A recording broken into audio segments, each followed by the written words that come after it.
Revolutionary love to you all. I'm your man, Baba Dr. Brother Samori Kamara, coming to you with the Soul Session, a question and answer period for African-Centered homeschooling.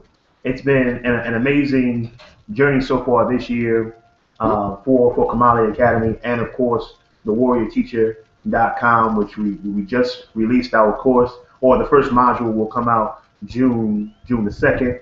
It's the people are responding, folks are signing up. So I wanted to give a little bit more of myself and get on here and just answer some questions for some folks. All right, but before we begin, please go on down to the comment section and revolutionary love. What is going on? I got it going on over here also. So let me turn that down. all right. Ooh yeah. Okay. So put your comments below so that we can see your questions. So that is either on the website or right here on YouTube. We'll get it. All right. Also, I wanted to share with you before we really get started my recent research, my forthcoming book, and that book will be what's the book going to be called? Developing Warrior Scholars, the Cultivator's Guide, right? Developing Warrior Scholars, the Cultivator's Guide. So we're going to take this metaphor of the teacher, the warrior teacher, as gardening to a whole new level. And it's beautiful because if we think about plants, if we think about gardeners and what they do and how our seeds are those plants that we must nurture and bring into full maturity so that they can bear fruit that are African, that are warriors for our people. The analogy, the metaphor is beautiful, right? And of course it starts with the soil. And whenever I think about cultivating plants and all that kind of stuff, I immediately think about our brother Tupac Shakur, right? He wrote a book. He had a book of poems called the Rose That Grew from Concrete, and he had a poem, of course, The Rose That Grew from Concrete. And sure, a rose can grow from concrete, but why would we want to put our children in a situation where they have to grow through concrete? Can we not put them in better soil? Can we not put them in a better environment so they can get the nutrients, the nurturing that they need, the sun and the water that they need from us, right? So we can put them in a better environment so that they can grow without all of those hardships. Sure, the struggle is real, right? Our children should be challenged, right? They shouldn't just be weaklings or raised up on a silver platter or got a golden spoon in their mouth. I agree. But a lot of things that we are putting our children through with the public food system, the charter food system, the private food system, they ain't got to go through, right? And we can provide a better environment as warrior teachers, as gardeners to our children, all right? So I just wanted to share that bit with you, but it's so deep. Let me go deeper into my notes on this thing real quick. All right, let's see if we can.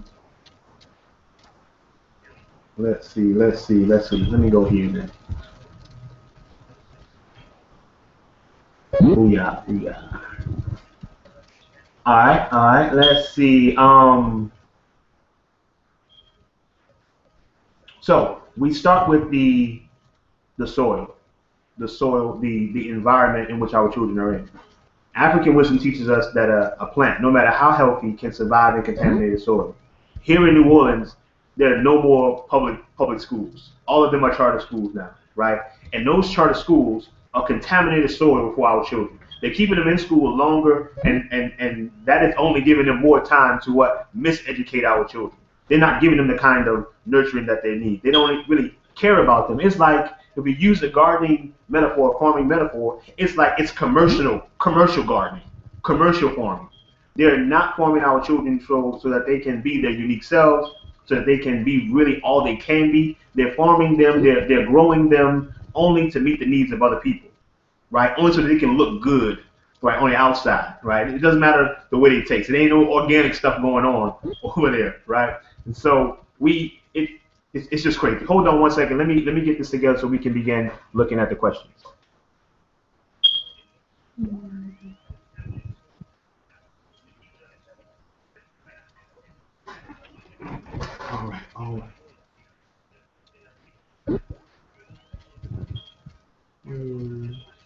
teacher.com/.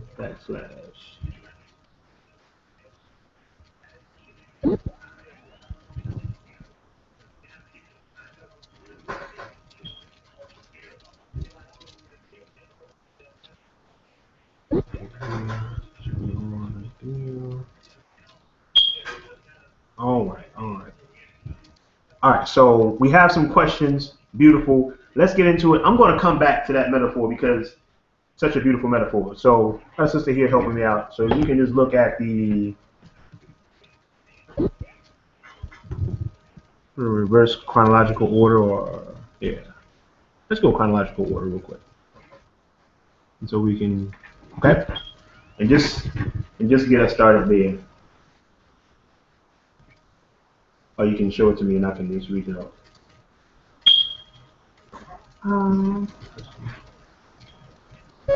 Start from the top. Okay. Will you be recording the session? I'll be at an event, but would love to watch it later, possibly. Definitely going to be recording this session, and you'll be able to watch it later. Let's go on to the next one.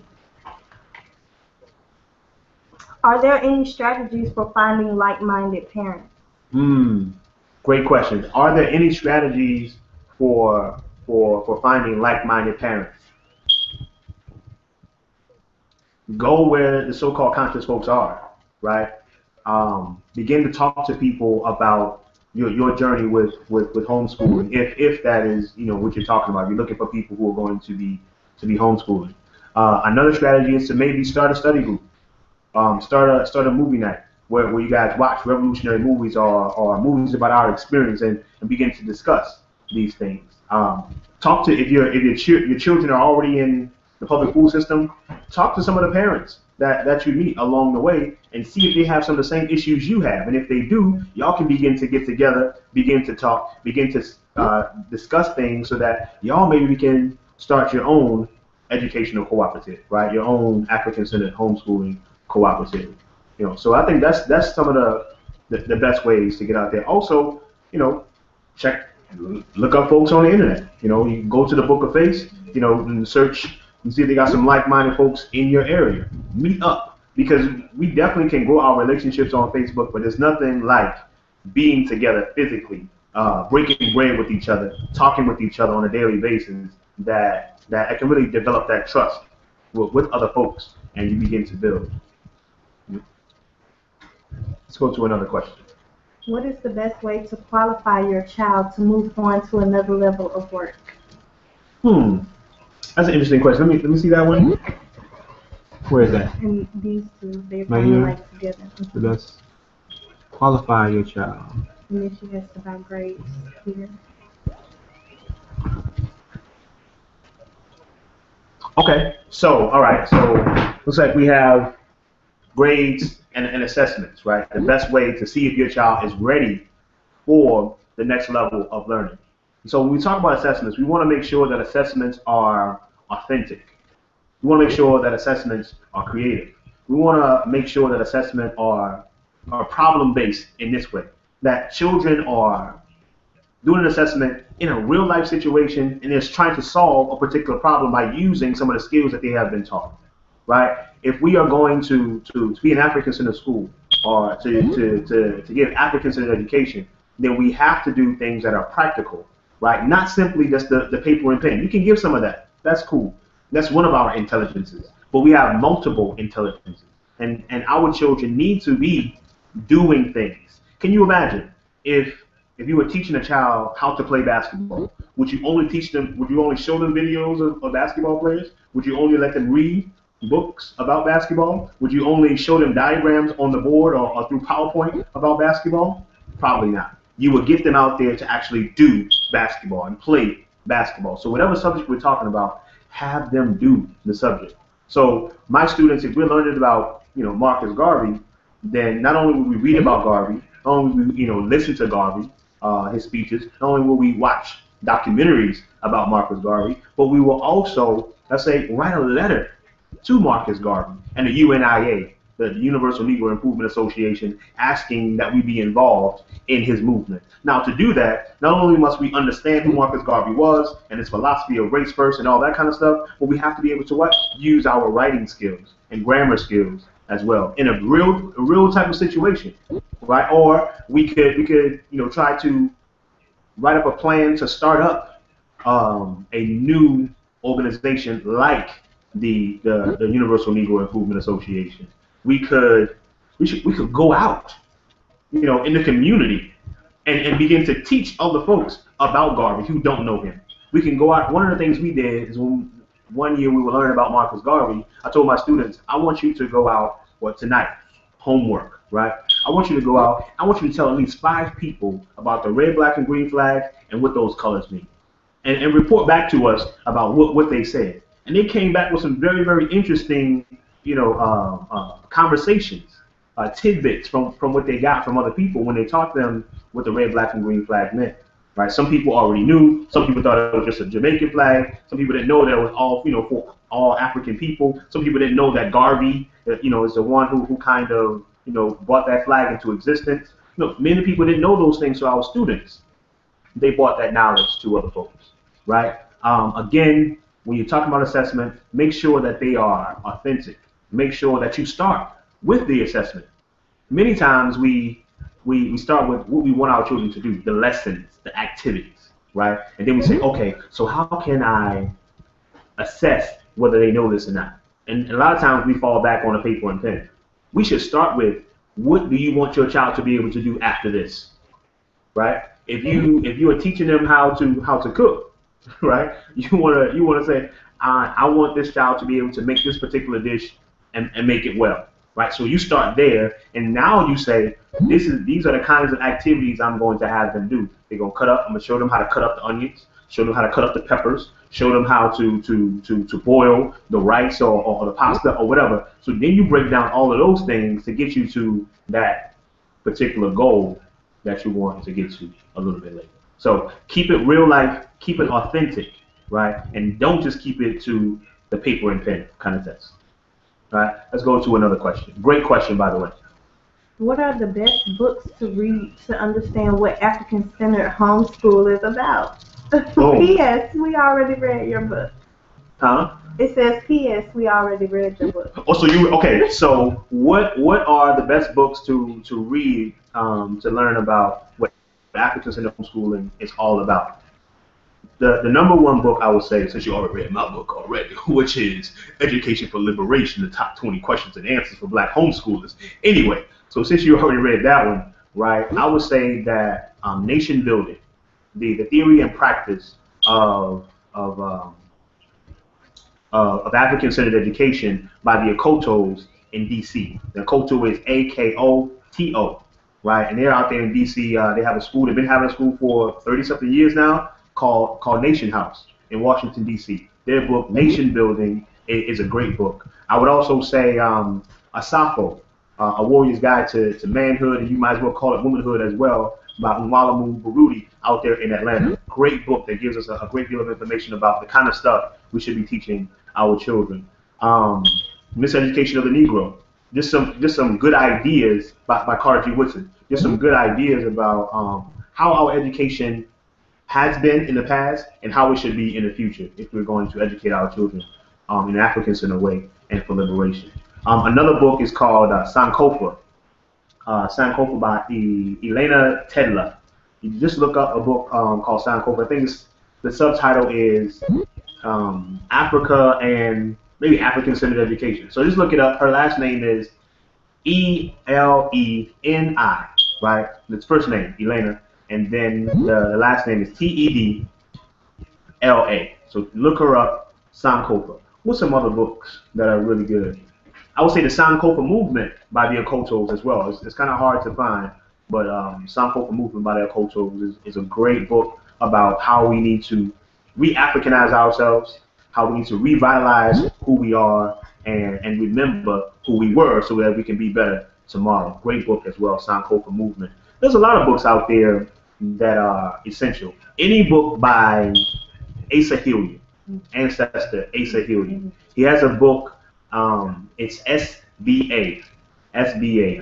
Maybe call it Sabah, right? SBA. Look up that book by Asa Hilliard, Dr. Asa Hilliard. Great book about the education of our children. Any other books? I'm sure I can look on my bookshelf over here. Huh? The Maroon Within Us. The Maroon Within Us is by Asa Hilliard, right?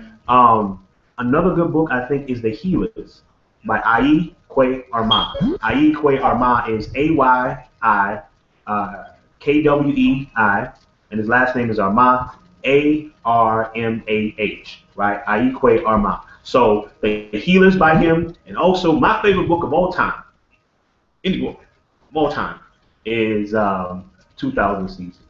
Any African-Centered family should read and study that particular book.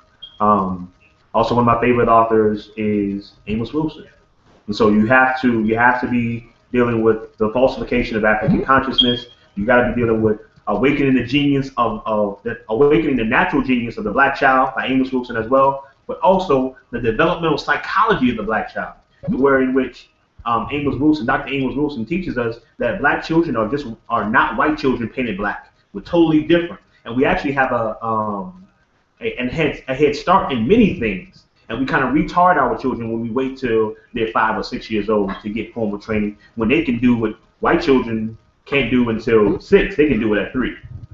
They can do it at 4. They can, sometimes do it at 2 in the right kind of environment, in the right kind of soil, with the right kind of nourishment that we can give them. Right. Let me look at my bookshelf again. I got a bookshelf here.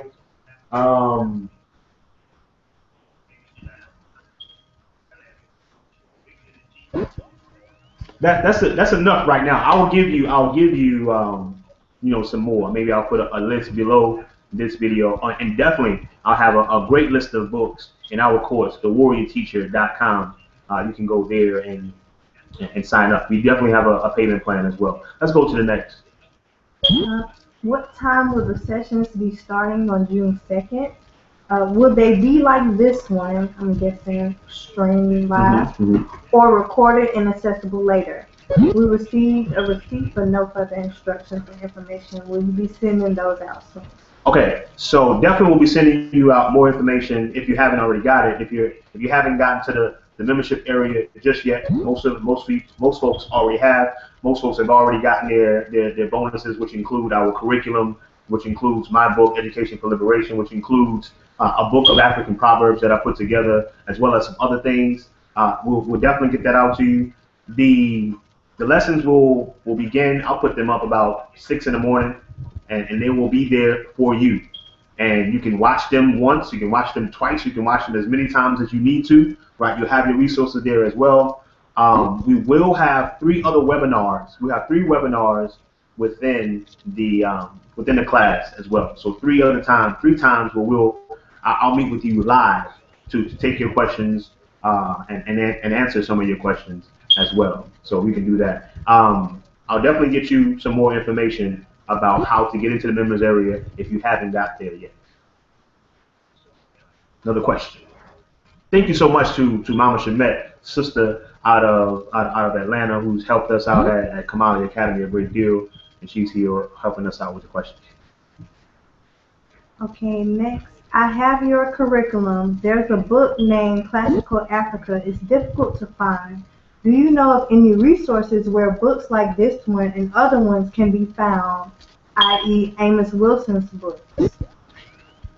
So in the curriculum, we have a book called Classical Africa by Malefi Asante, which is a great primer, a great book for our children. For some, I just got a bunch of those books. I believe just last year, I got about 15 or 20 of them for like $3 a piece. And right now, for some reason, they're $50, $60, $100. Maybe they're out of print.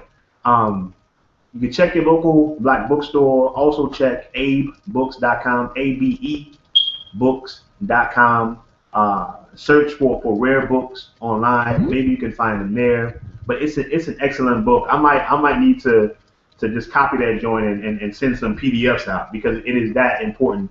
It's a great foundation for our children. I mean, as young as 3 or 4, for them to begin to get a grasp of who we were who we are, because we are our ancestors, right? You know, they still here, they with us, right? You can't tell me I'm not a young Malcolm, right? So I may need to do that. I may need to do that.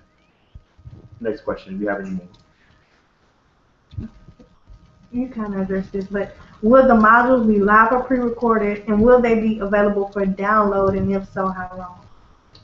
Well, once you get, will the modules in the class be live or recorded, or will they be available for download? The resources will be available for download for as long as you're in the class, and you will have access to those forever, right? As long as the internet is still here with us, you'll have access to those as well as the videos. The videos won't be necessarily available for download, but you'll always have access to them in your members area, right?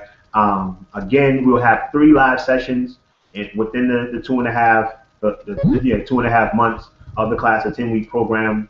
But all the other classes will be recorded and made available to you as soon as, you know, so like the first week, June 2nd, we're going to release the first module. The next week, the next Monday, we'll release the second module, and so on for 10 weeks. Is there anything else? Yes. What is the best way to teach the same subject to students at different learning grade levels? Nice. So what is the best way to teach the same subject to different children at different learning levels? This is called differentiation. Differentiate. You know, you're just trying to differentiate, okay? That's what you're trying to do with the children. All right, so I always say that there is a PhD level and a kindergarten level to any subject, right?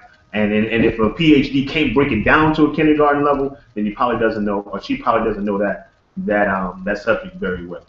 So when you're dealing with different ages at the same time, which many of us are, and when we at Kamali Academy, we do that. We don't really do the age segregation. We don't think that, you know, the most important thing about you is the year that you were born. The most important thing about you is who you are as a person, what your purpose is, what your interests are, and the fact that you're an African person. That's what's most important. But when you're dealing with children, again, sample subject. Let's say you are dealing with, Kemet, right? You're teaching the young warriors about Kemet. Whereas the young children, they may listen to, let's say you have a 3, 4-year-old, 5-year-old. They may listen to stories about Kemet.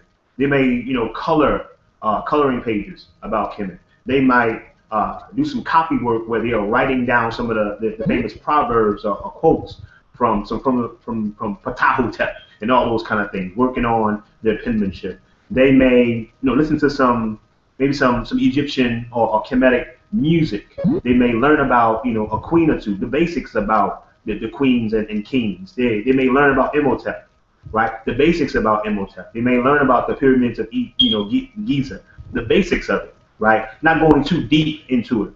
They'll learn about, you know, the Nile River and the cataracts that are in the blocks and whatnot that are on the river. They'll learn that. Now, if you have children who are a little bit older, right, then maybe they read the readings. They might read the writings of Ptahhotep themselves, analyze those writings themselves, and ask questions about how we can use those particular morals and values at this moment. They may look deeper into how the economy worked in Kemet, right? They may look deeper into the Pythagorean theorem, which we call the Kemetic theorem, that the A squared plus B squared equals C squared. They might get deeper into that. They might create their own pyramid for a project. You understand? So they might learn about astrology on a deeper level. Where the little children might just learn, some of the signs. May learn where they can find a North Star. They may learn where Orion's belt is and whatnot in the sky. The young children will try to ascertain, how did our ancestors line the pyramids up with that? And the question, why? Right? They may learn about the idea of mummification. They may learn and understand that mummification was a process much like a cocoon that a caterpillar goes through so that they can be reborn as a beautiful butterfly and continue to fly, right? So you can kindergarten level and PhD level to anything that we can ever talk about, right? And so you just want the older children to get, the older warriors to get not only the basic information that the young warriors are getting, if they don't have that already, but also go a lot deeper into it. right? And so the literature we can read, we can do, a lot of writing, and with the math, of course, when you talk about chemistry, you talk about geometry, they can delve deeper into that. With the young people, they can learn some of the geometry as well, but it'll be on a lower level at the moment. If they can handle the higher level, give it to them, because our children are amazing in that way. But for the most part, you would give the older people, the older warriors, a little bit more in-depth work on the particular idea. Any other questions? My son is a 1.5-year-old. What can I do now to start surrounding him with positive African images and ideas? Well, number one, you have she has a 1.5-year-old son. What can she do to surround him with positive African images and ideas? Live it, right? Live it. The number one learning opportunity that our children have is watching us every day. So if we're living it, then in our home, we put up African motifs. We put up African pictures. We put up African sculptures, right? We put up African flags in our home. So every day they see it, right? When we're watching things on television, we watch things that affirm who we are, if the 1-year-old is watching television at all, right? Every day you're reading him, or you reading him, right? Stories about our experience. You're talking to him about our experience. You maybe, going by an African name.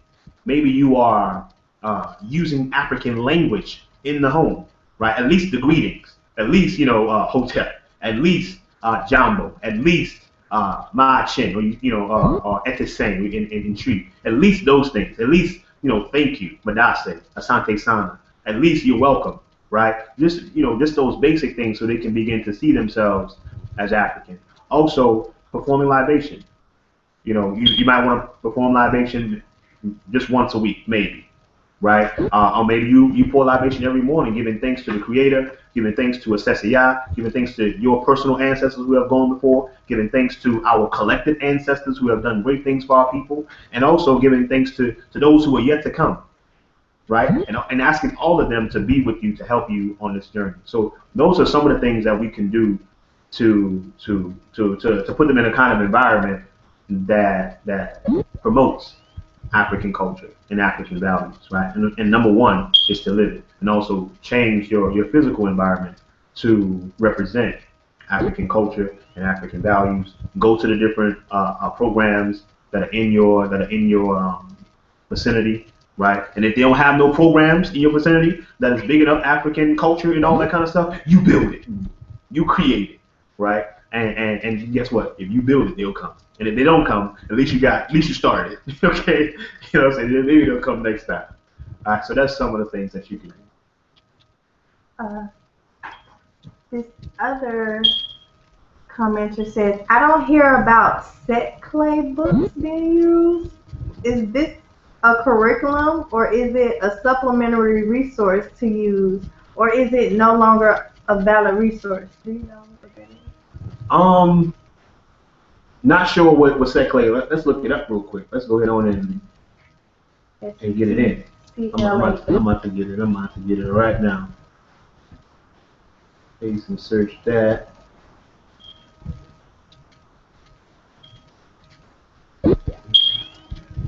Self-esteem through culture leads to academic excellence.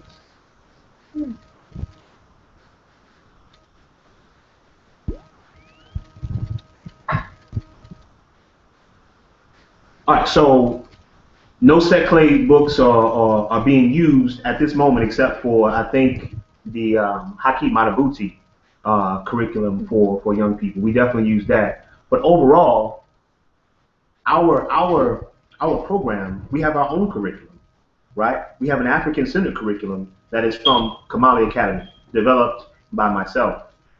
This is the Warrior Teacher course. It's for warrior parents to learn better how to teach their children and better how to develop warrior scholars. We are, as Kamali Academy, we're a physical school first, right? Kamali Academy Online is to help other parents do what they do in their own homeschooling environment. We don't claim to be a fully functioning online school. We do have online classes, particularly our mental math class, which is very popular, which is also something that you get for free when you join the Warrior Teacher class. But we don't look for anybody else's validation. If the parents who come to Kamali Academy, whether it's Kamali Academy in the physical form or Kamali Academy online, if you like what we do, if you see what we produce and you understand it and you want your child to be in that kind of environment, whether it be online or in person, then you validate it, right? We don't look for validation outside of ourselves, right? Let's see. So I haven't looked into the Set Clay curriculum materials very much, right? But I will, because when I started this thing 5 years ago, it was very difficult to find African-centered resources and materials, particularly African-centered curriculum, right? And that's one of the reasons why I decided to create my own, and to create our own to use at Kamali Academy. It seemed like people were being very secretive about what they were doing, and we know schools that have been open for 20 and 30 years, and I'm looking like, where is the CB, right? Council of Independent Black Institution. Where is the curriculum? Where's the best practices that we all can use, right? And it really wasn't there. Not faulting anyone because of that. But if it wasn't there, again, I feel like, why not me? Why not now? Why not only create something that I can use with my young warriors, because I got tired of turning Eurocentric things Afrocentric, right? Why not create that for my warriors, but also put it out there so other people can have that guidance that I didn't have. And 5 years ago we started with 2 students. The next year we had 15, and it was up to about 23. But now we keep it around 15, 16 students. And it's been a beautiful experience for us. But I'll definitely look into those curriculum materials. How does homeschooling work as far as accreditations for furthering education after grade levels, or is there any grade level? I mean, how does homeschooling work as far as accreditation, and furthering education after the grade level, or are they grade levels? So, if you are homeschooling your own child, and one of your main concerns is, are they going to be accredited once they leave your homeschooling environment? There's a number of things I can say about that. Number one, we shouldn't be looking for anybody else's validation about what we do. Number two, homeschooling parents have been getting their children. If college is one of the things that you're looking at, you're saying, I want to make sure my baby gets to school. Absolutely. They can definitely, they can, and they probably be ready for college a lot earlier than the people in the public school system, the private school system, and all those other things. You can definitely get to college from homeschooling. No worries about that. Because colleges really want to see whether or not you can do college level work. And they also want to see whether you can pay the college level tuition. Right? So, colleges will accept your children. If you're going from grade to grade, if let's say you're homeschooling your child for 7th grade, but you want to send them back to the public school system or private school system or charter school system in the 8th grade, then some school systems, you can look into it, but some school systems have tests. They have placement tests that your child might have to take to come on in there. But you can also create your own report card and also have a portfolio of what they have done over the year to show that they are ready to move on, right? And so you can keep those kind of things yourself. So can they get to college? Yes. You are accredited with all the abilities you need to teach your own child. If you have any questions about that, if you have any limiting beliefs about that, let the Warrior Teacher course help you with that, right? Because I'll say, look, you can do it. Did they give you any accreditation to have your child? To raise up your child? You are the first teacher. You can do it, right? And if they don't like what you're doing, and they shouldn't, because they would never give us validation to teach our children the way they should be taught, because many of these schools out here have accreditation from the state, and many of them are failing our children. Oh, I wouldn't say many. The vast majority of them are failing our children. So we don't need their accreditation. And again, like I said, to answer the last question, the parents credit what we do at Kamali Academy, right? And you need to think about the values that you have, the standards that you have, to understand that, hey, you accredit what you do as well. What kind of seed are you producing? What kind of warrior scholar do you want to see? And if you're doing that, then everything else will take care of itself. Great question. This is a really good one. Mm-hmm. How do you balance the mind, body, and soul? I know academics is key, but there has to be balance. How do you factor in physical education, and spiritual education? All right, so how do you balance the mind, body, and soul when you talk about African-centered education? When you talk about African-centered education, number one, you have to understand an African worldview. And that African worldview is a worldview that understands that African spirituality does not exist in a building, does not exist in a temple, but exists everywhere, and you are that temple and you are that building, right? And if you want to, one of the best advantages about African-centered homeschooling or homeschooling in general is that you have the ability to cultivate the kind of spirit you want in your child, that kind of African spirituality for most of us, right? You have the ability to say, you know what, when we get up, we're going to do our libations, right? We're going to live as African people every day. We ain't just going to be, all week sinner and Sunday morning Holy Ghost, right? And get y'all up and put y'all clothes on and all that kind of stuff. The mind, the body, and the spirit. Every morning in your homeschooling, why not meditate? Why not allow your children to pour libations and give reverence to those who have gone before and the Creator?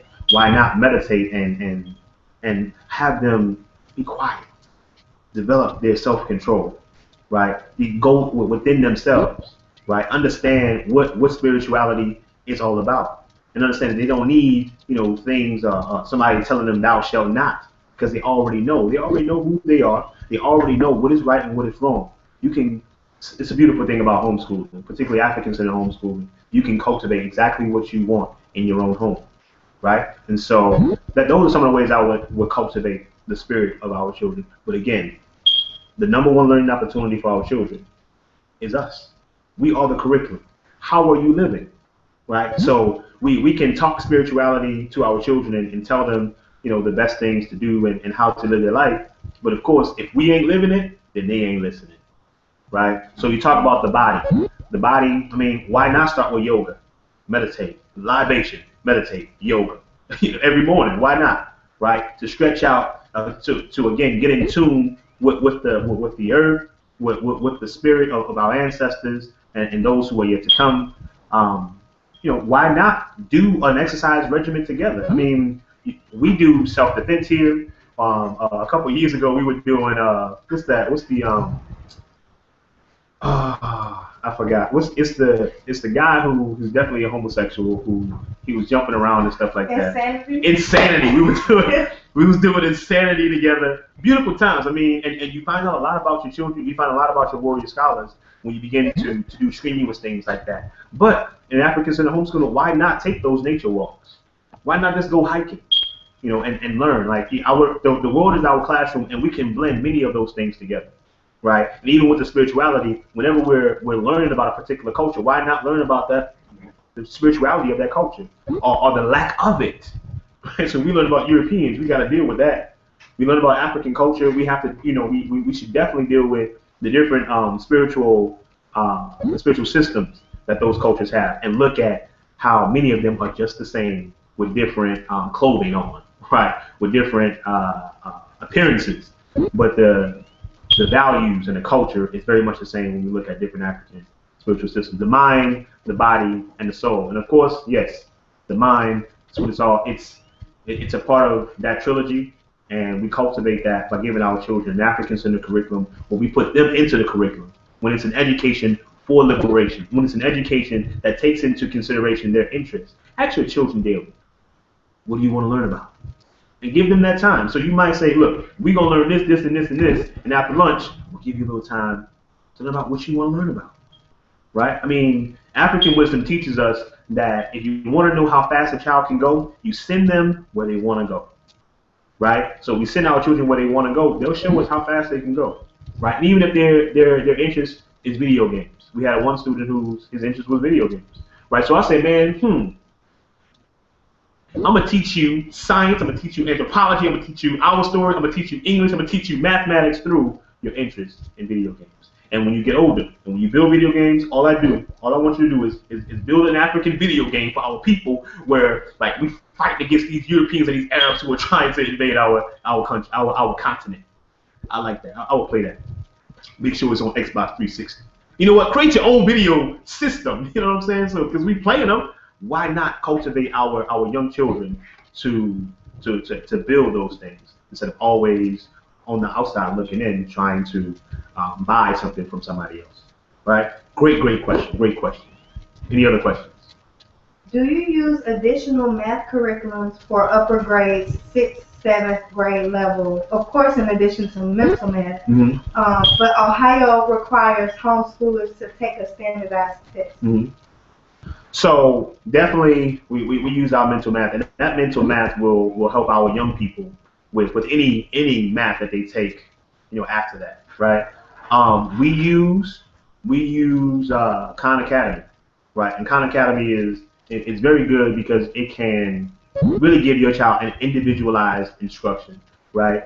Nobody has to know what grade level they're on, right? They know they are able to master skills, and we should be talking about mastery here. They are able to master skills before they move on, right? That is awesome for the use for our children. One of the ways that you can prepare your child for that particular standardized test is to look at what Ohio, what their standards are and what they're looking for a 6th grader to know in mathematics, what they're looking for a 7th grader to know in mathematics, right? And if your child is on a 5th grade level, on a 4th grade level, and they have to take the 6th grade or 7th grade test, then understand that you cannot build on a faulty foundation.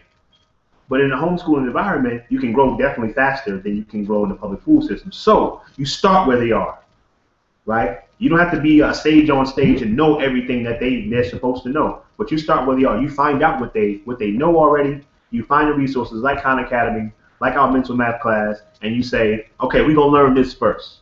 And you got to get this down. And once they get that, you move on sequentially until they are ready for that particular 6th grade or 7th grade standardized test. Again, I don't think standardized tests are a way to measure the intellectual capabilities of our children. Here in Louisiana, every year there's a choice. You can either take a standardized test, or you can get a letter from a certified teacher who assesses the curriculum that you give your child and says yay or nay, or say yes, this child is they passed the 6th grade and they're ready for the 7th grade. So you might, I don't know if Ohio does that, but you might want to look and see if that's an option as well. And you probably should. And if it is, I'm sure you know somebody who's a certified teacher in Ohio, so they can write that letter for you and keep it moving, right? And don't make it stressful for your child. Don't be like, so you gotta take this test, you gotta take this test. Because stress will definitely hinder our ability to retain information. And again, we don't want our children to cram for a test or to prepare all year for a test, because if that's all education is about, then that ain't education, right? So one of the best ways for our children to remember the things that they are learning is to use the things that they are learning. Again, make those assessments very much practical, very much authentic, because when they begin to use those things, it sticks and it stays there for life. Another thing to do is to connect it to learn by association. The best way to teach somebody something is to connect it with something they already know, right? And so for me, I've said this before, but I know that how many yards are in. I used to know it a couple of years ago, but when students were learning about how to convert yards to miles and feet and all that kind of stuff, right? And I learned that there was. Let me look it up. Because let me just make sure I got it. No. How many yards were in a mile, right? How many yards were in a mile? So let me see real quick. Yards in a mile. Watch, it's gonna come back to me, because the story is gonna come back to me that I told myself, right? How many yards in a mile? Where is it? Let's see. That's whack. It ain't coming up as I put years in a mile. Probably, maybe that's why it ain't come up. Yards in a mile. All right, boom. There it is. 1760. Anyway, so I knew it. Anyway, so when I was teaching the young warriors this, right? For me, the way I remembered it, and as soon as it came out, I was like, yeah, that's exactly it. I said that in 1760, my ancestor ran a mile away from the plantation to get away from it, right? And so for me, I connected 1760, which is, feet, right? 1,760 feet in a mile, with a story about my ancestor who ran away from the plantation 1 mile away. So that's the way I remembered that particular idea at that time. And as soon as I saw it on the internet, I was like, there it is, 1760. Our people were enslaved at that time. So when I connected it in that way, my students, they got a lesson about the enslavement of our people and why they would want to run away. And where would they run away to? Sometimes they would run away to the so-called the mythical North, where it was so-called better for black people. But sometimes they would run away to what? Maroon communities. So we got into a conversation about maroonage and how Commodity Academy and what we're doing and what you're doing in terms of African-centered homeschooling of your child is maroonage. Getting away from the plantation. Saying, look, I don't know what's going to come after this. Well, your teacher helps you know what's going to come after this. But saying, I don't know what's going to come after this, but any place is better than that damn plantation. Any place is better than that public school system. And I got to take my child out there so we can get free. So we can get an education for liberation. All right? Great question. Let's see if we have any others. Are you in communications with Freedom Academy in Chicago? They are doing well, but like you say, it seems that people are not sharing. This should be open for all. There's more than enough children to go around, even if it's a business model, which should be the last focus. Why do successful programs protect their methods so much? Our children are too important to hold the information in techniques. All right, so are we in connection with Freedom Home Academy in Chicago? And it seems like people are still withholding the information. Yes, I know Brother Marcus Klein. I know him through the Book of Face, and I know him through watching some of his videos. Excuse me, Me Power Show on YouTube. Right, it seems like they're doing a great job with the young folks, particularly with the young warriors and the reading and the mathematics and all those things. I would agree. I wish the brother, and if he's watching this and if you know him, tell him he should put that stuff out there so we can learn how he helps our young warriors do so well at so young of an age, right? Because he has some mastery that I simply don't have, right? But we would love to use his products, all right, or his methods with our children. And look, I understand that the Freedom Home Academy probably has a tuition, right? They probably have some bills they have to pay. So I would be definitely willing as a fellow African-Centered homeschooler, I would definitely be willing to pay for some of those things so we can learn better. I mean, I'm not with just simply donating to causes. If a cause has something that they are willing to give or provide for the community, I'm willing to put my money there to support you, right? And they should be producing something. So hopefully the brother has those things in the works so that all of us can benefit. Because I certainly don't know everything that, the parents we have, the folks who are working with us don't know everything. Some of us are in Pittsburgh and Kentucky, and we're just looking for something to help us out. So we need it, absolutely. And I wish more would put that information out there. Some of their lessons, some of the best techniques they use to grow our warrior scholars. Any other questions there? If there is a standardized test, if you don't want to continue homeschooling, but you teach the other folks' history to the children as well as our history, do you think that it's important for the child to know the history being taught in the public school system? I'm going to read it again. What name is that? Shabana Hooks. Let's see if I can go to it. All right, if there's standardized tests, if you don't want to continue homeschooling, do you teach the other folks' history to the children as well as our history? So it sounds like creating that within. Okay, so if I understand what you're saying, do we teach European history or other folks' history or anybody else's history while we teach our history? Absolutely.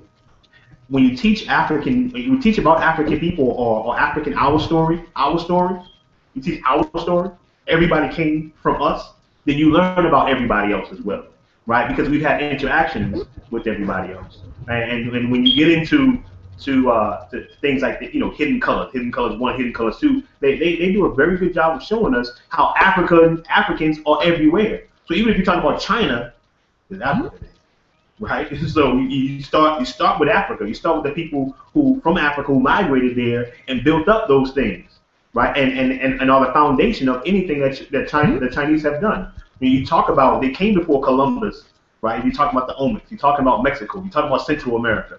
You got to talk about black people. You talk about Brazil. You got to talk about black people, right? I mean, the vast majority of our ancestors who came from the African continent went right there to Brazil, right? There's more black people. I think it's in Brazil. They have the second largest number of black people in any country, and I think next to Nigeria, right? And so you talk about Brazil, you got to talk about black people. You talk about any European history, you talk about Spain, you got to talk about the Moors. You talk about Europe, you got to talk about African folks. So yes. Now, if you want to do it very directly, let's say you're going to teach. We're going to teach you about Thomas Jefferson. Well, you got to teach the fact that he was a slave owner. You got to teach the fact that he was dealing with raping Sally Hemings, right? You have to, if you're going to talk about Lincoln, you got to talk about how he hated black people and he didn't free anybody with that Emancipation Proclamation, right? If you're going to talk about these folks, then you have to give our story as well. So some people say you take 2 sets of notes, right? That's 4 sets of notes. 2 sets of notes, right? So you have our story on one side and you have their story on the other, right? And so you're teaching the young folks in the school system, in the food system, or wherever. You say, look here, this is what they say. This is what's real, right? So you can do that, but again, I've been there. I've been a public school system teacher, or the public school system teacher for 5 years before I got out of it and said, we have to have our own, because I got tired of really dealing death to our children, right? Because it's not enough to be within that kind of environment. Do we need folks on the inside? Absolutely. But if you're going to be there, there is no in between. You're either a liberator or you are an oppressor. You are either a liberator or you are a part of the system and you are oppressing our children, right? So if you're going to be on a plantation, you better be like Nat Turner. You know what I'm saying? Trying to get us free and telling and saying, look, y'all, you talking to a parent, and look, this boy is a genius. They're going to try to kick him out of here. There's Kamali Academy down the road. Maybe you need to look into that, right? So if you own the plantation and you have that knowledge and that wisdom, you tell our people where the maroon communities are, and you tell them you help them escape from that situation if you're not ready to leave at the moment, right? So that's a great question. Definitely, when you're teaching our story, you're teaching everybody else as well, because we've had interactions with everybody else in the world. Do you encourage the idea of test taking? What are ways that you can challenge your students' retention of the information? Do I encourage test taking? If you're talking about and what are some of the ways we challenge the retention of our young folk? So the first part of that, do I encourage test taking? Not really. Not definitely not standardized testing. At Kamali Academy, we don't do any standardized testing. In fact, we ain't trying to get them ready for anybody's test. Number one, the tests are Eurocentric. Number two, they don't measure intellectual capabilities of our children. Number three, they're dumbed down, right? And number four, that is only one way to measure somebody's intelligence, and we have multiple intelligences. So why would we use that particular just one, that one way? But of course, if you understand the public school system, that it is the most cost-effective way to assess, right? Because to really get to know children, to really develop some authentic kind of assessment, then that's going to cost a lot of money for these folks. And if you already got 33 children in one class, that's 33 different seeds that we must nurture. That's 33 different, souls and beings that we have to really get to know and test them in a certain way, but that's too expensive.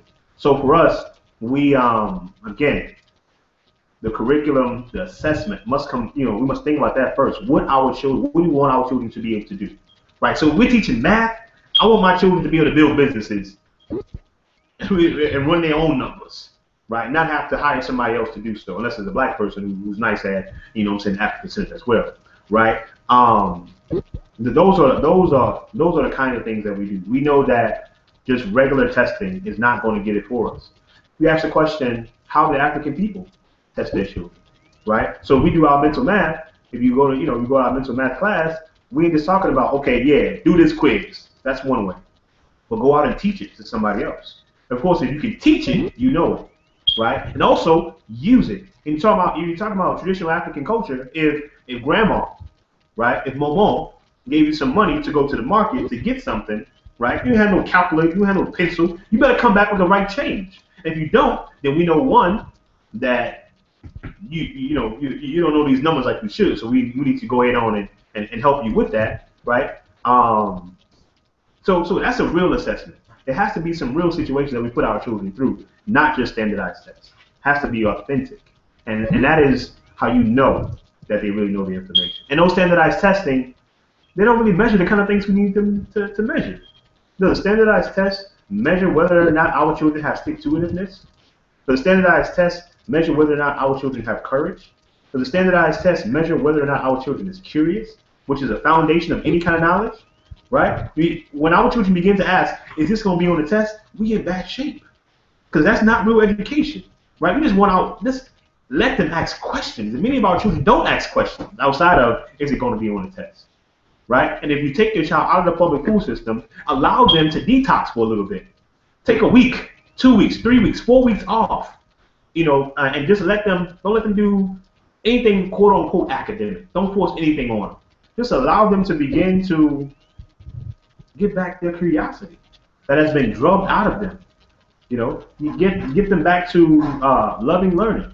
Allow them to learn what they want to learn about, right? No matter what it is, allow them that space, to do so, right? So no, we don't really focus on testing. If we do, it's on authentic assessment, whether or not our children can actually do what they need to do for our people, and actually use these subjects like a grown-up would use these subjects, not just in the classroom for some busy work type stuff, right? Great question. We're rolling. We're an hour into this thing, right? And it's a beautiful thing. We have more and more questions coming.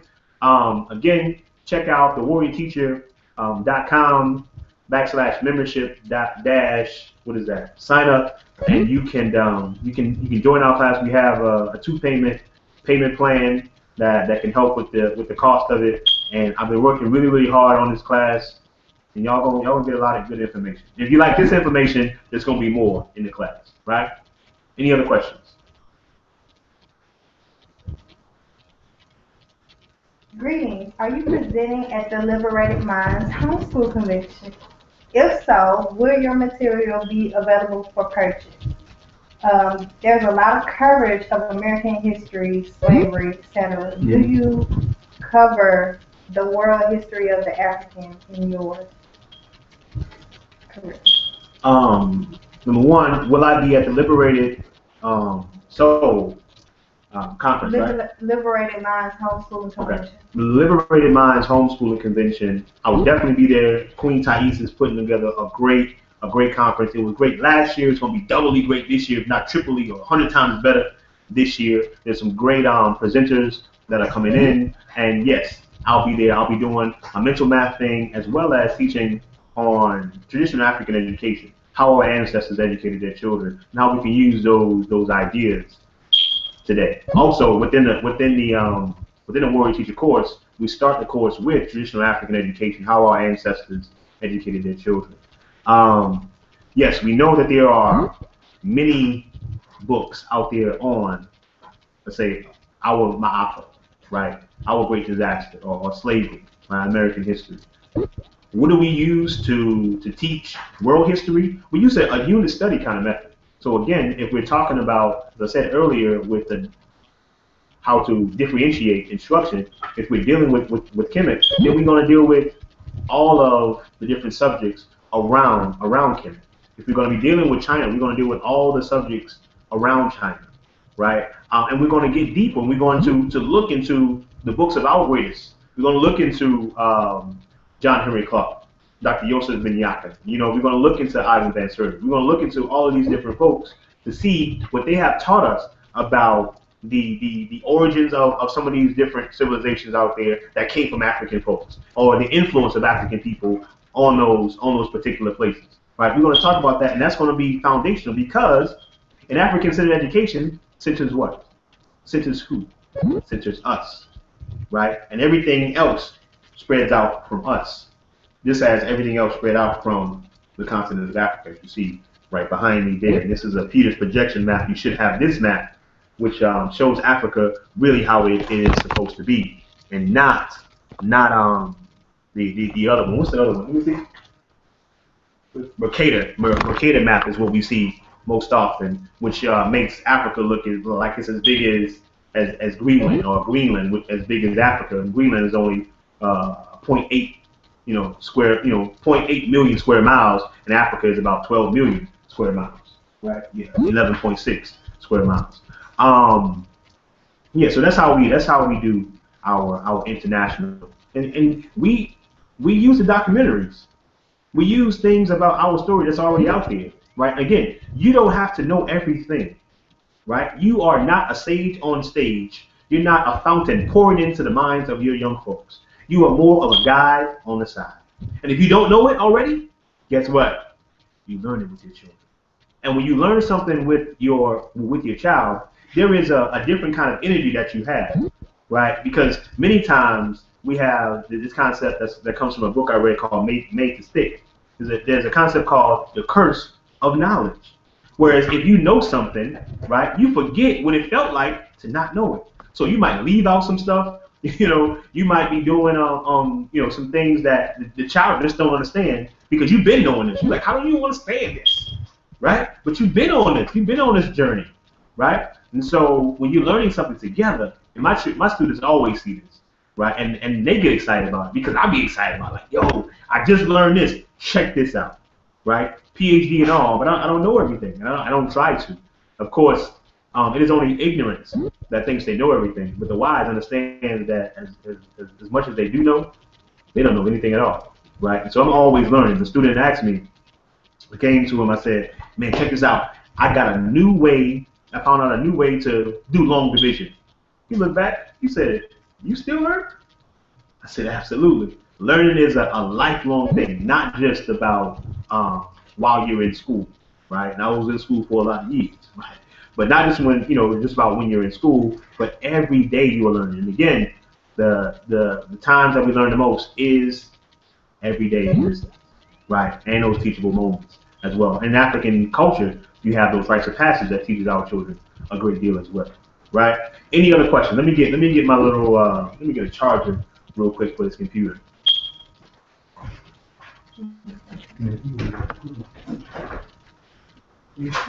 Any question? Oh. I'm back, son.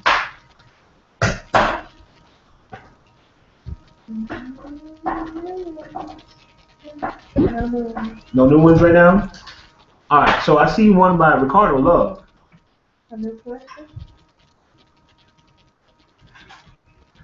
Starting a homeschooling parent cooperative and planning on taking the online classes soon. No, that's just brother in He also said he wants to donate with you the Chicago thing. I'm going to start a homeschool co-op in my area. Your suggestions on making connections for families, and what do you think is a good starting number of members? All right, so the lady said she was starting a homeschool collective in her area. What are some ways we can connect with other like-minded families, and what's a good starting number for the homeschool collective? Beautiful thing that you're starting that, right? We need as many maroon camps as possible. We need as many people who are doing this work as possible because we have a lot of our children out there, and I know that at this moment we can't service every child who is of school age. But we definitely need those institutions, those maroon camps out there so that when people are ready to unplug from the system, they have somewhere to go.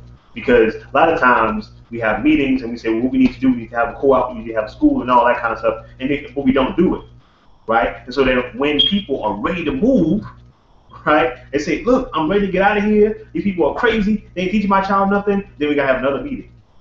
start the co-op now. Nah, let's go in on the beginning. And so that's a beautiful thing that you are. Some of the ways, again, to connect with other parents is to get online, find some homeschooling groups out there.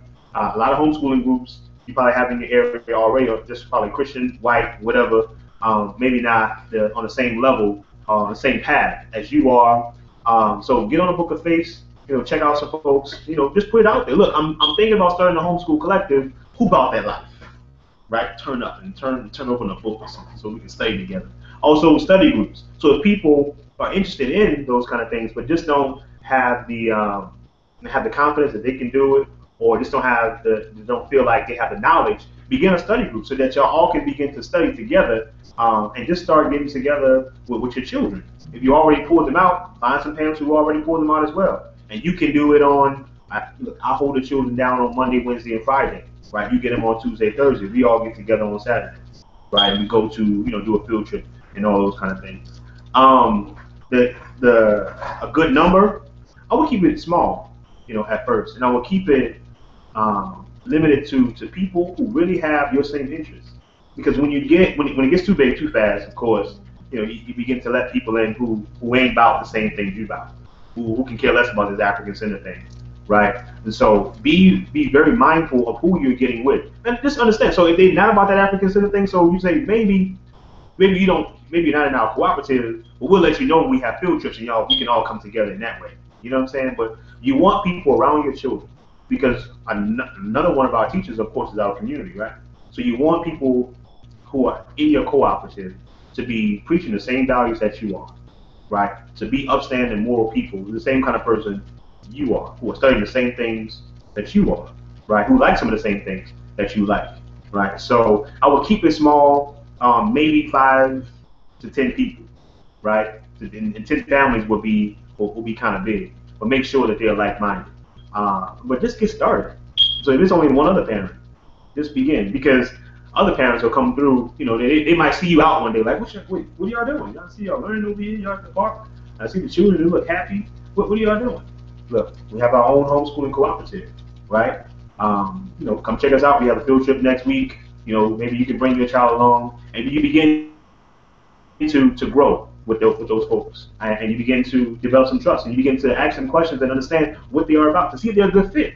I'm not with the whole, anybody can just come through, right? Because sometimes, some of our people need to detox as well as the adults, and they might be bringing in some foreign ideas that you don't necessarily want your children to have. That's the beautiful thing about homeschooling your children, is that you can be sure about the people who come into your life and the people who are in front of your children. And we can't have Negro folks in front of our children if we want our children to be warriors. Because you can teach what you know, but you only recreate what you are, right? So there's another quote that says that when a child is trained up, they will be a lot like their teacher, right? Children always go home saying, Baba Samori said, Baba Samori said. So if the parents have a problem with who Baba Samori is and what he's preaching, they have a problem with their children coming home and saying, right? So you definitely want to get to know the folks who are coming into your cooperative, and keep it small. Any other questions there? Yes. Do you have a workshop, book, or guide on starting these homeschooling connections? Well, do I have cooperative? Do I have a workbook or a book or a guide to start these homeschooling cooperatives? I would say yes, because in my book, The Education for Liberation, top 20 questions of Black homeschoolers. You should get it. Okay, it's $3.99 on Amazon, right?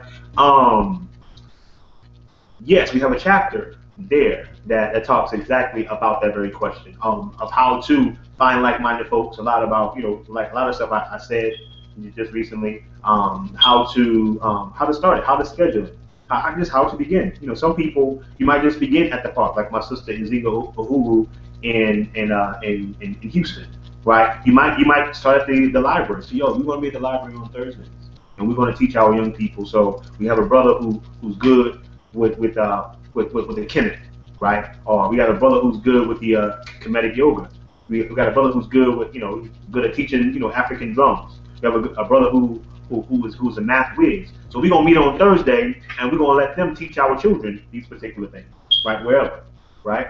You can meet at the library, like I said, the community center, by the tree.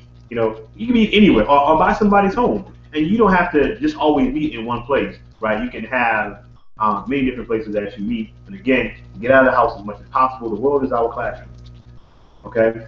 So yes, that in my book, Education for Liberation, in the Warrior Teacher course that we're offering right now, that started on January 2nd, June 2nd, we will definitely have a whole, pretty long lesson or video on that very topic, because I know that's a topic that many people are very much interested in.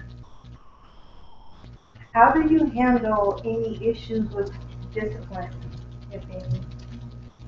How do we handle any issues with discipline?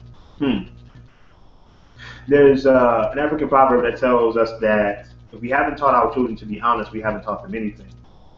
And discipline, self-control, character is at the very foundation of any African education. Because we have a lot of people who are very smart, but who have no moral values. The most dangerous people are the people with the most degrees in this world, right? Because they create the bombs that are dropped on us, right? So when we have children who stray outside of that, number one, I try to remember that they're good people, right? Particularly when you're homeschooling other people's children, right? You have to remember that they are good people, and you have to ask the question, why are they acting out? And in the homeschooling environment, you can really find it out. Right? You can, sit them down. You don't have 30 children working with you, right? You might just have your child or a couple other children, right, with you. So you take them to the side. You say, "What's going on?" So one young brother was acting out a great deal at Kamali Academy, right? I said, "Man, look, let's just sit down real quick. What's up?" You know what I'm saying? I love you. You're acting crazy right now. How can we get this together? He said, "Man, my cousin just died. He was killed. And I was very, very close to him." So like, you got to understand what's really going on with our children, right? Another young brother, he used to be acting up as well, and I had to sit him down and say, "Wait, what's up?" He said, "Man, I never met my father." You know what I'm saying?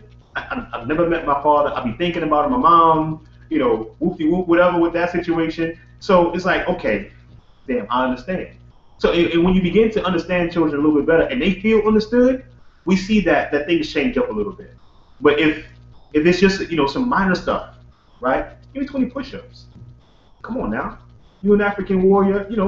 Live that, right? Live that. I mean, children, a discipline problem for me would be just lying. And again, we have to have those proverbs on tap. One falsehood spoils 1,000 truths. Right, so if you want me to trust you, you want me to believe you, don't lie to me. So you have to ask the question, why are they lying? Much of the lying comes from fear. Many of our children who come out of the public school system know that, look, if I don't get a good grade on this test, I'm not going to pass. So they'll cheat, they'll lie, they'll steal. You know what I'm saying? All that kind of stuff. And because they don't feel comfortable. They don't feel loved. So we have to let them know that, look, man, this is a safe environment. You're good. This is family here. We don't have to worry about all those things. I don't have all the answers when it comes to this particular topic. I don't know if anyone has all the answers. But I know that we should have warrior character and morals as a base of any education that we give our children. I don't care what kind of grades you get. I don't care. And another sister asked earlier about the grades. Maybe I'll get back to that a little bit later. But I don't care what kind of grades you get. What kind of person are you? Because if you're a good person, right, and you know how to do math and you know how to read, you're going to be successful in this life. You're just a good person. And many of our children haven't been taught. So we do have a success class that teaches that self-control. We do have our rites of passage program that teaches them about self-control and discipline as a man, or as a boy become a man, as a girl becoming a woman. So that needs to be a great part of your homeschooling curriculum, right? Don't leave that to chance. Don't just think they're gonna go out of some of the things that they're doing. No, you got to cultivate this thing. And our ancestors didn't leave that to just a whim. Nah, you act in a certain way. Hold up, we got to get you together, right? To get you on a straight and narrow. My mom used say I beat you because I don't want the police to beat you. So I wouldn't say beat them, but I'm just saying, we got to get the things together with our young people as early as possible. Early as possible. Great question. Great question. Oh, on the grades, at Kamala Academy, we don't use grades. We don't necessarily use grades like first grade, second grade, third grade, whatever, 11th grade, 12th grade, because we're dealing with the fact that, listen, who says one grade lasts a whole 1 year and we need 12 grades? Who said that? Europeans did. Right, so we're doing something that, in African-Centered, we have to begin to question many of the very basic things that we have been taught by these folks, right? So for me, who says that if you got an A, you know it. You got a B, you're all right. You C, you average. You're a D, I don't know. An F, you're a failure. Like who developed that system, right, of assessment of our children? Somebody else. So again, we have to develop our own. We don't give grades. I don't want my students to think that the A is what it's all about. You care less about an A. What I care most about is if, number one, if you're a good person. Number two, if you know this information. Number three, can you use it in real life to help your people? That's what I care about, right? That's what we should be caring about. Are you courageous? Are you curious, right? Even I teach at Dillard University, so even at the university, man, these students have had, many of them have had, 12, 13, 14, 15 years of miseducation.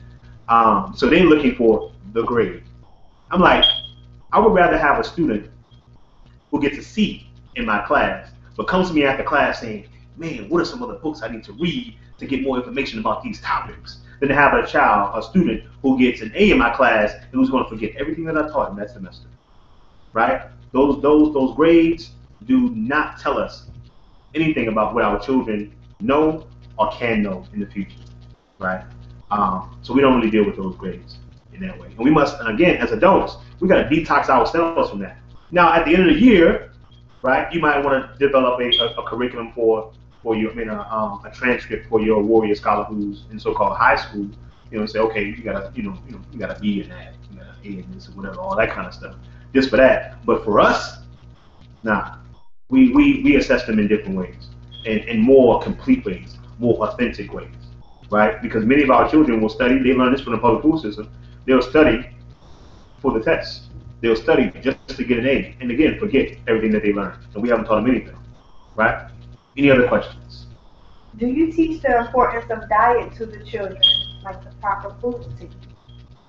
Absolutely. Again, one of the beautiful things about African. Okay, the question is, do we teach about diet and the proper foods to eat in a homeschool environment? Absolutely. Some of the reasons why we have some of the ADHDs and all that kind of garbage that's out there is because of the food that we eat. And we teach our children that it's very, very important what you put into your body. At Kamala Academy, we have a policy of no meat, no dairy, no sweets. Right? We try to live by that because we know that what you put into your eyes is important, what you put in your ears is important, what you put in your brain is important, what you put in your mouth is most important. Because many of the things that we're dying from as African people are preventable. Right? We're eating our death. And our refrigerator should be our pharmacy. So we have a garden out here. I don't know if you saw it on the Book of Face and all that kind of stuff on the Commodity Academy fan page. Check it out. You should like it if you haven't liked it already. Right? We got a little unk out there. We're growing our tomatoes. We're growing our peppers. We're growing our huh? You got watermelon. We got watermelon. We got what I'm saying. We got all those kind of things in our garden. So yes, very, very important. And again, the best way to teach that is the everyday interactions that you have with your child. So you can't teach your child about eating healthy if you eat garbage, right? So it has to be something that you will live in. Our thought, word, and deed must not contradict. I believe that's Ptah, but I got it from Mwalimu Gurudi, the main man. Revolutionary love to Mwalimu Gurudi out there in Atlanta with the Accreditation Institute. Revolutionary love to Baba Amin and the sisters and brothers out there at Uhuru Academy in Dallas. Revolutionary love to my folks out there in Orlando, right, with their homeschooling efforts and their Saturday school efforts as well, right? Any other questions? Let's go to the next question.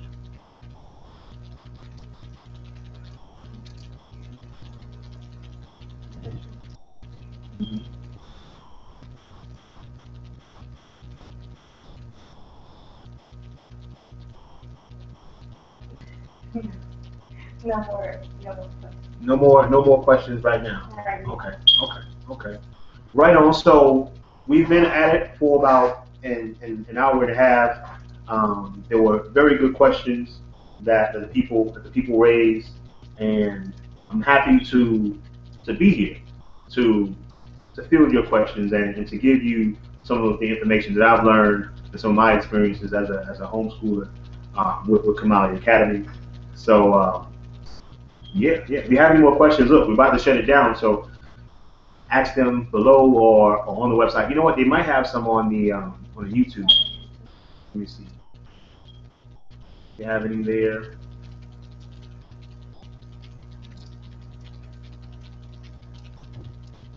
All right. So I'll leave you with this, right? The Warrior Teacher course will teach you everything you need to know to develop your Warrior Scholars. And this summer, I'm also writing a book called Developing Warrior Scholars, a Cultivator's Guide, right? And I'm using the metaphor of a gardener, or the teacher, the warrior teacher as a gardener, because it's a powerful metaphor, and I think we can use it in a very effective way in our teaching. All right. So when we think about that, we want to make sure that we have the right kind of soil, the right kind of environment for our children, right? And when we plant our seeds, we have to understand that our seed, that's who they are. We have to find out who they are. We have to find out what their interests are, what their purpose is, right? So if I have an apple tree seed, I can do anything I want to. I can try to do some magic or something. I'm not going to turn that apple tree seed into an oak tree, right? So we have to understand who our children are and what they are made to be, and cultivate them to their greatest, right? To their greatest blooming, for them to grow exactly how they need to grow, right? Some people will say that the metaphor is kind of off because it seems like the children are plants and they're passive, and you're just the gardener who is doing everything for them. No, plants are not passive. Plants will do everything they have to. They will grow on their own, right? And just with nature, the rain and all that kind of stuff. They'll grow in any kind of soil, right? But how would they grow if the soil is contaminated? How would they grow if they don't get enough sun? How would they grow if they don't get enough water, right? So for me, understand that we must provide them the right kind of environment, the right kind of soil. We must give them all the sun or curriculum, an African-Centered curriculum that they need. We must give them all the water and nurturing that they must have to grow to be their best. And we must get there down to their level. We must come to them. We must serve them to bring out within them which is already there. And that's what education means, right? It comes from the Latin root eduque, which means to pull forth, right? So we have to get on their level. We have to meet them where they are, right? And when we're there, we have to prune some things from them.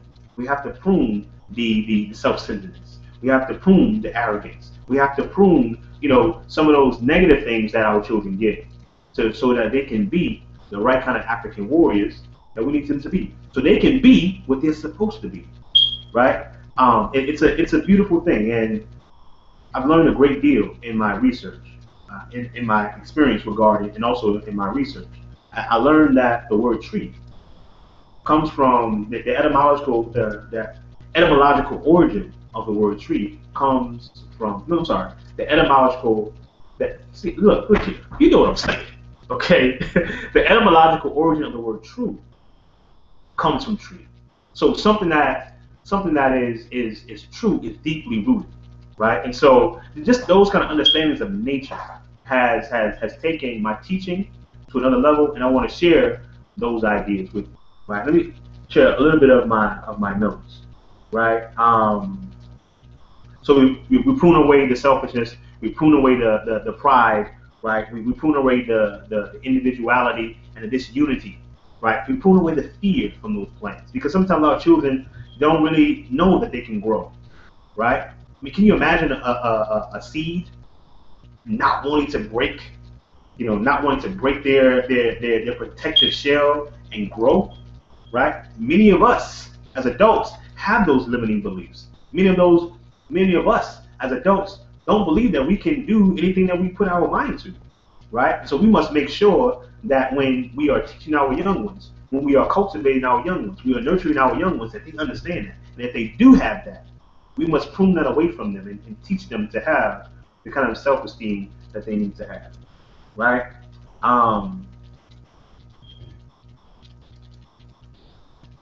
Let's see. Huh? I said, someone just said, make sure you post a link to your book because they want to buy it. Let's see. Let me go to Amazon.com and Google my name and just put the link. You'll see it. So put the ebook there, right? So you have another question? Y'all own it, man. It's been a beautiful experience. I'm glad that people have shown up. Go ahead. Do you run your academy as a private school? If the students pay a fee, if so, are you able to say how much? So yes, at Kamali, do we run our school as a private school and do the students pay a fee? Yes, right. And it's a situation. Well, yes, the students do pay tuition, right? And the students who pay tuition are the parents who cannot help us out, right? The parents can help us out, and some of the parents do. They either pay no tuition at all, or they pay a greatly discounted rate on the tuition. We want it to be a cooperative. We also understand the nature of our community at the moment is that some people work 9 to 5 every day a week, right? And so should they not have the ability to put their children in this kind of environment? No, they should be able to, because that's why we are a community, right? It's not everybody's purpose to be a teacher. So, we find other people who it is their purpose. It's my purpose. It's my life work, right? And so I will create the kind of soil, the kind of environment, the kind of garden, so that you can come through and plant your seed here and know that they're going to be cultivated the right way. You're like, I did that.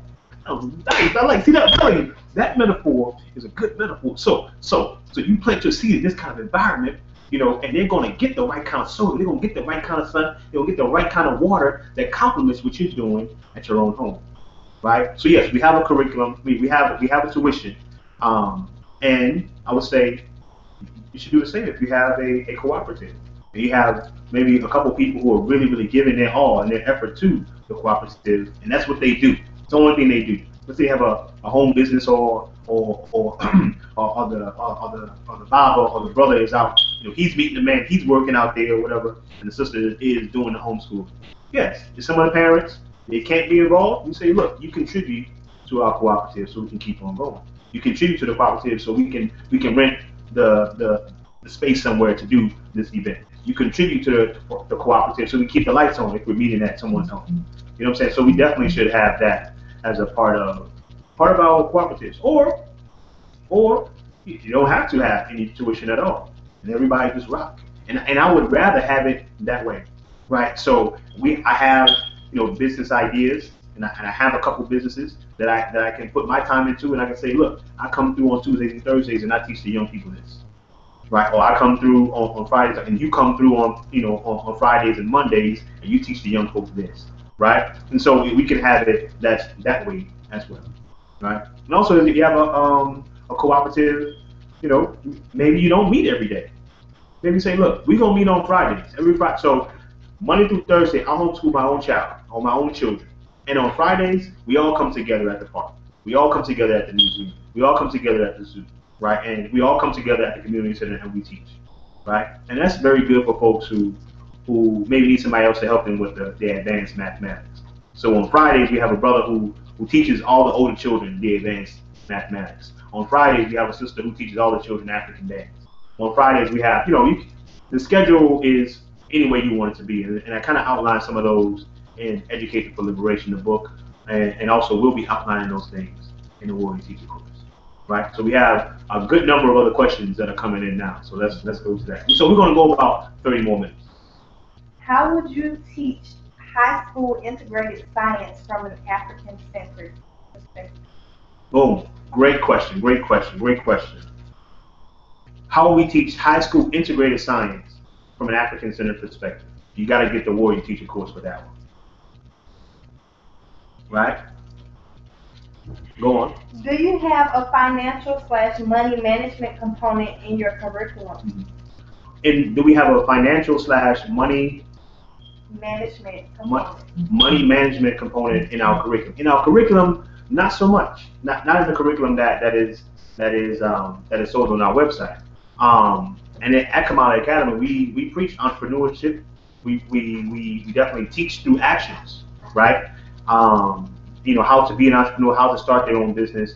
We do a success class where we teach those things very, very directly. We don't leave it to chance, right? We actually require our students to start their own business.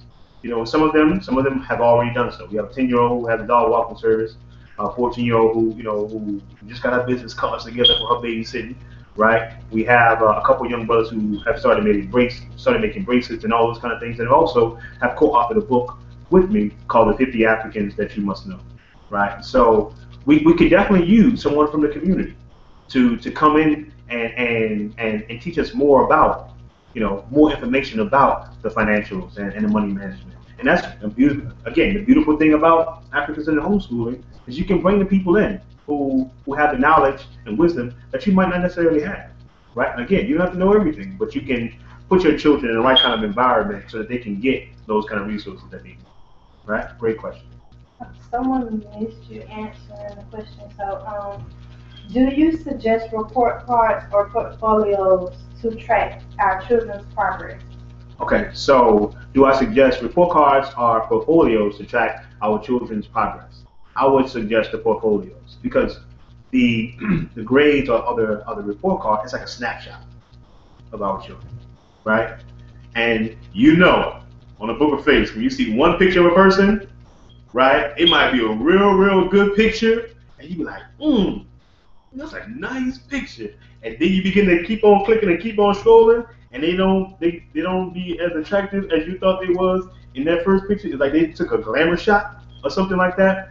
Or the other way, you see one picture of a person like, I don't know about them, right? But then you keep on clicking like, she's getting cuter and cuter and cuter. Look at this, right? So the snapshots don't tell us everything we need to know about our children.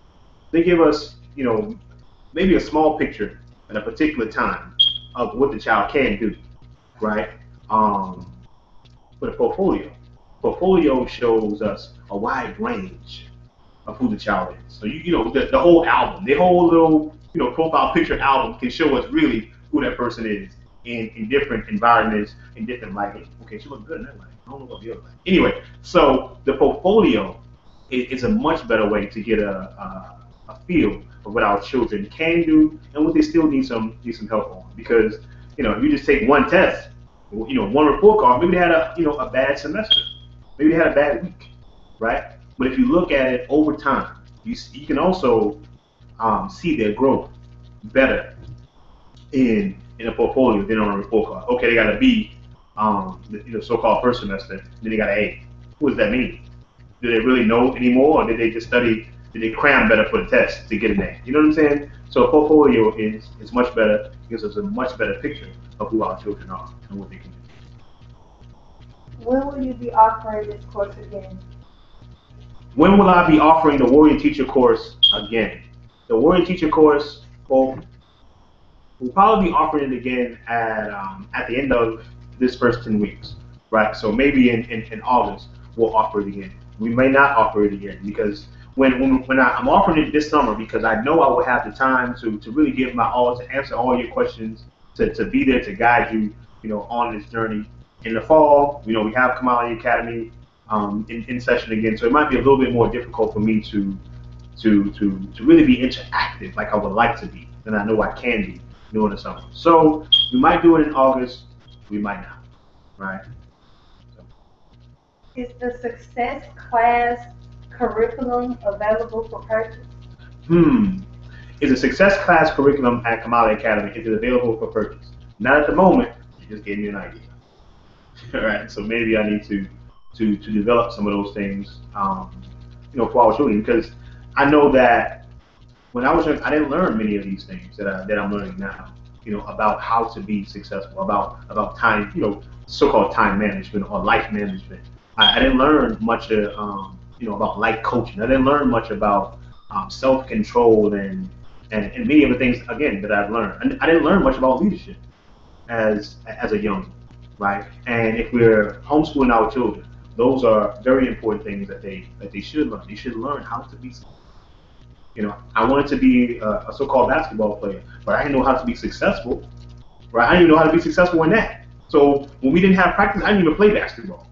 How are you going to be successful and be a professional player when you don't even try to hone your craft, right? And so we need to teach our children, very, very directly that there are certain things that we have to do to get to where we need to be, right? And as African wisdom teaches us that you eat an elephant one bite at a time.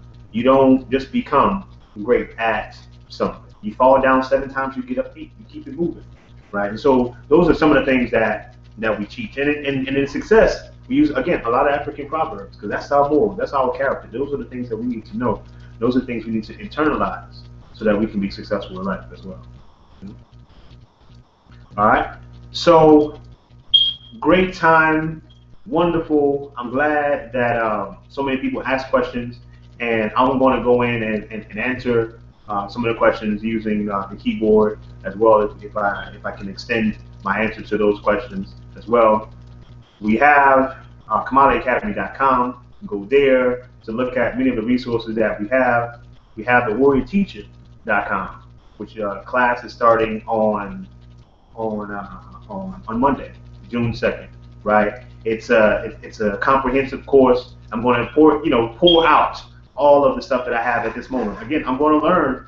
I'm going to continue to learn because I'm always growing, right? As you are. Let's get together. Let's have a mastermind. Let's learn how to build or cultivate our warrior scholars the best way possible, right?